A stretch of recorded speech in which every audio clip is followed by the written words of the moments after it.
Syracuse. The lacrosse news breaking over the weekend that Dave Petromala moving on as no longer the defensive coordinator for Gary Gait at Syracuse, taking the same position at North Carolina, where his twin sons are just now having wrapped up their freshman year and will get to coach them going forward. So that's kind of cool. What we got no idea is what's going to be the future for the Syracuse coaching staff at that position. For that, we bring in our guy, Quint Kessenich. All right, Quint, man, you go back with Petro, literally back to your college days for 30-some-odd years now. I'd imagine this is not surprising news to you that he's moved on to North Carolina when the opportunity arose to be with his sons. I was actually a little more shocked. I was shocked. I didn't think this was a move he was going to make. But I guess between living in Syracuse and living in Chapel Hill and the opportunity to coach his sons was the deciding factor. He's leaving a program in much better condition than when he got there 2 years ago, when Gary Gait got there 2 years ago. So he's leaving it better than he found it. I love Syracuse's trajectory. I don't see the same trajectory at North Carolina right now with their lacrosse program. So with that in mind, there's a little risk involved, but I guess the allure of coaching his sons. There could be some financial incentives too. As an employee there, you might get a significant discount with their tuitions. I'm not sure how much he's paying for Dom and for Nick. I think Dom's got a pretty big scholarship. I'm not sure about Nick, so that could maybe offset and add to the financial compensation as well. Yeah, and potentially now may not need the scholarship going forward, which could open it up to get somebody else on the roster to play with him down the line. The funny things you don't think about with college costs and all that stuff, and the fact that it's very rare anyone actually gets a full scholarship in lacrosse, yada, yada, yada. We could talk about that stuff all day.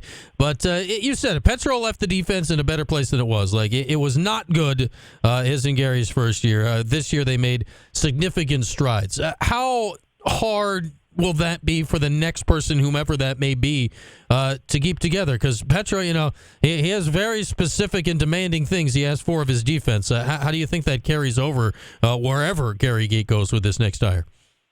I think this will be a very desirable assistant job, considering that Gary's done such a wonderful job recruiting. I think that this program is trending in the right direction. And I think Gary will have his choice of some pretty good candidates. The ACC is going to be tough. Duke's stacked. Virginia's not going anywhere. Notre Dame's still really good.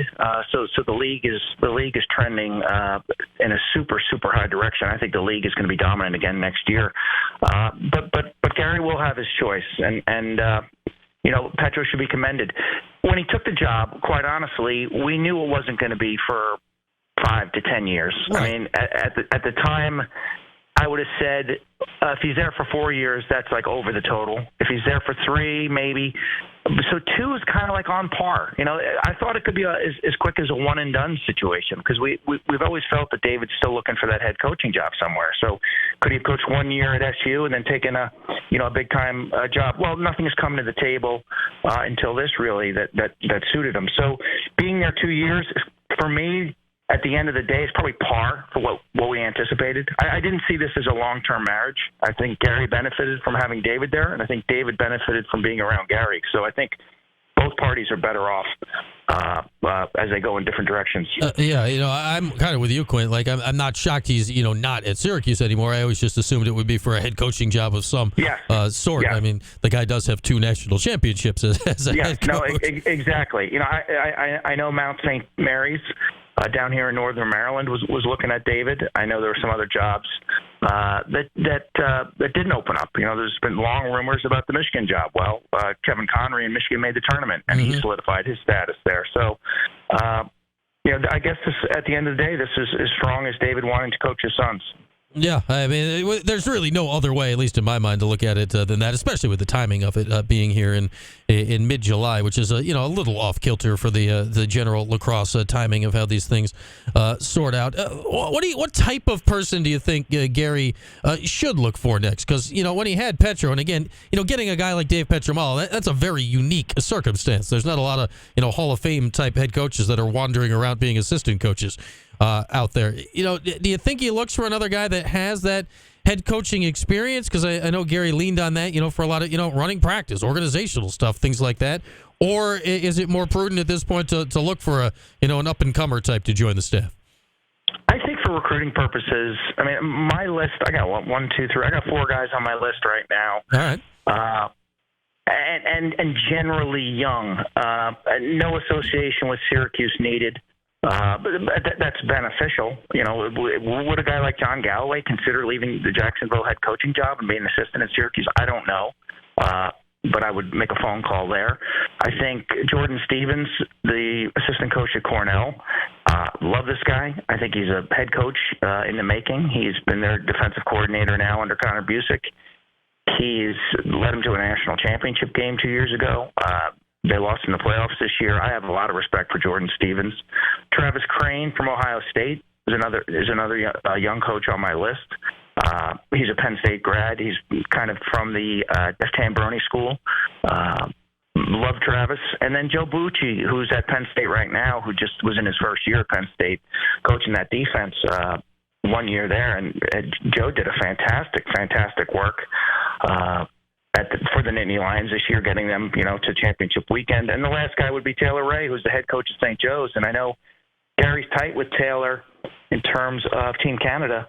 I don't know. Would Taylor consider this a step down, a lateral move? I don't know, but I'm sure Gary has leveraged some of his Team Canada connections to speak to guys like Brody Merrill and Taylor Ray to find out if there's anyone in that pipeline that he feels comfortable working with. Yeah, Galloway was the first name that crossed my mind. There are reports out there that he would prefer to stay at Jacksonville and keep doing the work there. What do you make of that? I mean, we saw Kevin Kessenich this year leave Lehigh and go to Virginia. What is the balance like for guys like that are coaching, I don't know, for lack of a better word, a mid-major lacrosse program? Like, what's the better way in your mind, Quint, to get to the top rung, of which there are not many of those jobs, to keep killing it at the mid-major level, or go to a big-time school as a coordinator? Look, this is not college football. There aren't 5, 10, 15 jobs opening up every year, no. And so those spots are so coveted. Which jobs are going to be open within the next 5 or 10 years? Kevin Corrigan, maybe at Notre Dame, is going to ultimately have to retire. John Danowski at Duke has been around. The Denver situation has been taken care of with Matt Brown. Michigan's solidified, so there aren't many. And so I think with an eye on that, Kevin Kessenich, after 16 years at Lehigh, just maybe felt like it was time for a change. Maybe he felt like he'd peaked that program. They've been very good. They made, I think, at least 2 NCAA tournaments. They've been in the hunt for the league. It's a program, and the kids have stayed out of trouble and done really well academically. Again, you're moving from the Eastern PA, the Coal Belt, to Charlottesville, North Carolina. So I think there's some appeal there from a family standpoint. Raising your kids, and I think his kids might end up going to St. Anne's Belfield, which is a really good school in Charlottesville that has a strong lacrosse program. So I think there's other factors here, and I think Kevin will benefit from getting back into the ACC and coaching alongside Coach Tiffany. Was I surprised? Absolutely. Shocked, actually. That's a type of move that we really haven't seen. No. Kevin Kessenich could have stayed at Lehigh for 25 or 30 years, and no one would have ever blinked. But he's taking a shot here, and we'll see how it turns out. Yeah, it'll be interesting long term, because it's not like Lars Tiffany's going anywhere. He's 55. Like, same here with Gary Gate. He's 56. They're not like retirement's not knocking on the door in the next couple of years, like it might be for Corrigan or Danowski. That's right, unless we don't know something here. Yeah. But no, exactly. So that move caught me off guard. Petro's move caught me off guard. And other than that, we really haven't had much of a coaching carousel this year. Lehigh hires from within. There's just not much going on. The Mount St. Mary's job, I believe, is still out for the taking. And then obviously Denver was, Matt Brown, and that was, and Denver was taken care of internally, which was good for all parties, I think. Yeah, I mean, that was a no-brainer, I think, on their part. So we'll see where it goes. As we got Quint Kessenich here of ESPN lacrosse fame with us now. Quint, last time we talked, I think it was a week or two before you were heading out to the Worlds in San Diego. Now we're about a week in the rear view. Well, other than, U.S. beats Canada, what do you take away from an event like that when you get to see all of that lacrosse, all of these countries? What's the biggest takeaway for you? Well, my initial impression is I struggled with international lacrosse coming off of just an incredible championship weekend at the college level with the shot clock, with high-scoring, compelling games. The pro product, I'd worked 2 weekends of the pro game in Albany and then in Charlotte, and that game is it's juiced, it's jacked, it's fast, it's nonstop action. I'm exhausted as a commentator after those games. So going to a non-shot clock international format initially was really hard. But once we did that first game, the U.S.-Canada pool play game, I kind of settled in and remembered, oh, yeah, this isn't that bad. It actually gives us more time to storytell. And what I enjoyed most, aside from the U.S.-Canada showdowns, spending time with the Jamaican team. And I got to tell you, I met Nate McPeak, who's a former Syracuse goalie. Mm-hmm. He was a backup to Drake Porter, I believe, back in 2020 or 2019, 2021-ish. Yeah, he was here, right around that time. So, yeah, it must have been. What an impressive young man. Yeah, California native. He ends up going to Georgetown and getting a graduate degree. He did not play lacrosse at Georgetown, but he played great for Team Jamaica. I mean, great. He works in Washington, D.C. So spending time with them, spending time with the Italian national team. I had the winner of that Italy-Jamaica game, so I basically invested a whole day. And it's just fascinating to think about how lacrosse started in Italy back in 2002. With an American who went over there, a guy by the name of Rob Corna, and to see their development, to spend time with the Japanese national team. Johns Hopkins, who was really influential in the mid-'80s. Bob Scott, who was the athletic director and former head coach, went over to Tokyo. I went over to Tokyo in 1990. Our entire team went over in '89, the summer of '89, after the loss to Syracuse in the national championship game. So the roots of Hopkins and the Japanese national team hit me good. I saw our old manager was Yusuke. And Yusuke was an exchange student from Japan who was our team manager, and it was the first time I've seen him since 1990. Wow. And he's now the president of the Japanese Lacrosse Association. So those ties, to walk around and meet guys from Germany, and I met a representative from Kenya and Ukraine. That to me was incredible. Ukraine, they're in a war, and they got kids playing lacrosse this summer, 50 to 100 of them, and then at night they sleep in bunkers. And so lacrosse has grown in the Ukraine. It's grown in Kenya. It's just fascinating and humbling, and to meet these nations. Not even to mention the Haudenosaunee, who every time I see them play, you just get this feeling of, wow, this is their game. They're the home team. We can learn so much from watching them. Yeah. I mean, you watch that ball spin around with Lyle and the Statses and the whole thing. It's like, my goodness, there was some wild stuff going on in their games, and then obviously U.S. able to get the win over Canada, which is, I don't want to say it's secondary. Obviously, it's huge, but getting everyone together in one place is probably that's my biggest thing. Like getting them all together, right? Getting these countries there to watch the U.S., watch the Haudenosaunee, watch the Canadians, the main trio there. That's got to be the biggest key for the growth of this thing going forward. Yeah. 30 teams were there. There's 86 nations that now play. They're going to soon add 4 more to go up to 90. But I think the World Championships, and if lacrosse gets in the Olympics with a sixes format, they're not going to be able to travel 30-plus nations. This is going to be there'll be qualifiers that take this down to more of a manageable number, and I think that number might be 16. But again, to watch the Haudenosaunee and all the Syracuse players, some guys that I haven't seen in a while, like Brendan Bomberry, Jeremy Thompson, spending time with him, just so much joy. Jerry Stotts, Randy Stotts, and then to watch the play. I know Austin didn't go to SU, but he may as well have with the way he plays.